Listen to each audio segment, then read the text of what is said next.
A 5-year-old falls off her bike. Normal kid stuff.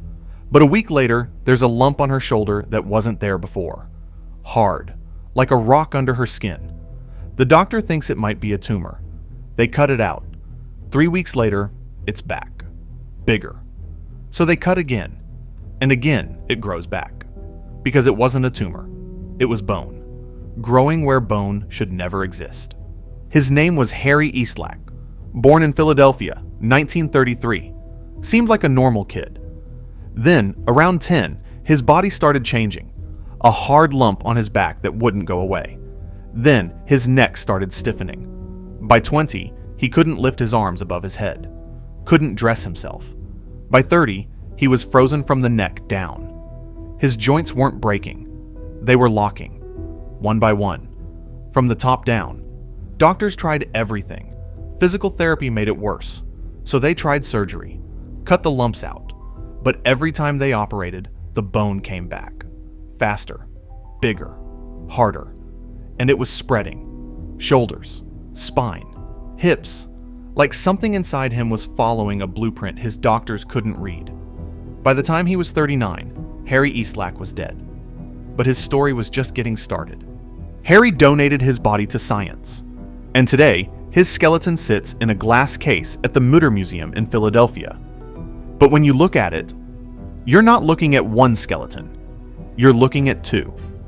A second skeleton, made of rogue bone, fused on top of the first. Bridges of bone connecting joints that should move freely. Every joint sealed shut. Permanently. The disease has a name. Fibrodysplasia, ossificans, progressiva. FOP. Fancy way of saying soft tissue that slowly turns to bone. Here's how it works. Your body has a gene called ACVR1. It controls a switch that builds bone. Normally, it turns on when you need it, like when you break your arm, and then it shuts off. In FOP patients, that switch is stuck, permanently on. Their body never stops building bone. And this is where your biology really turns on you. When you get a bruise, your body sends repair cells to fix the damage. Normal stuff. Scar tissue forms. Heals over. Done. But in FOP, those same repair cells get the wrong instructions. Instead of scar tissue, they build bone. Not cartilage, not tissue. Bone. A bruise becomes bone. A bumped elbow becomes bone. Even a needle from a vaccine can trigger it, and it follows a map.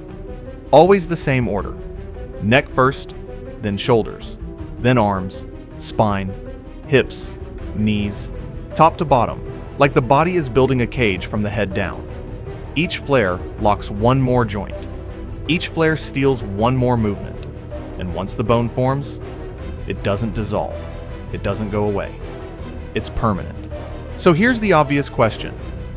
Why not just cut it out? Remove the extra bone. Free the joint. Sounds logical. And it's the worst possible thing you could do.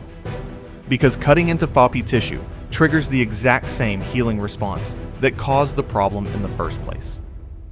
Surgery creates trauma. Trauma tells the body to repair. And repair means more bone. You cut bone out, and twice as much grows back. The treatment becomes the disease, which means at some point, every FOP patient faces a choice that no one should ever have to make.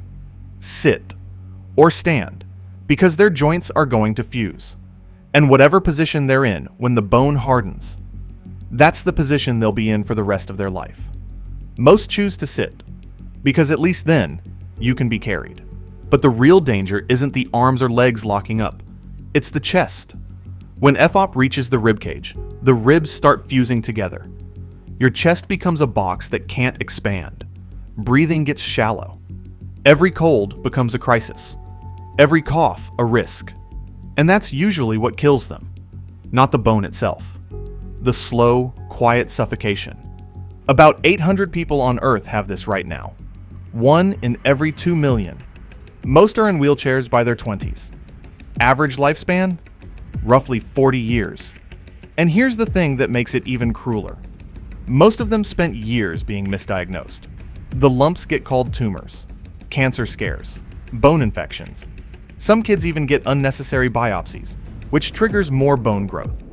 By the time anyone figures out it's FOP, joints have already been lost forever. In 2024, the FDA approved the first treatment ever, a drug called palovarotene. And it works. Sort of. It slows the flares, reduces how much new bone forms, but it doesn't stop it completely. And it can't reverse what's already there. The bone that's already locked your shoulder, that stays. The cage keeps building, just slower. Remember that little girl at the beginning? The one with the lump on her shoulder? There was one clue before any of that happened. Something she was born with. Crooked big toes.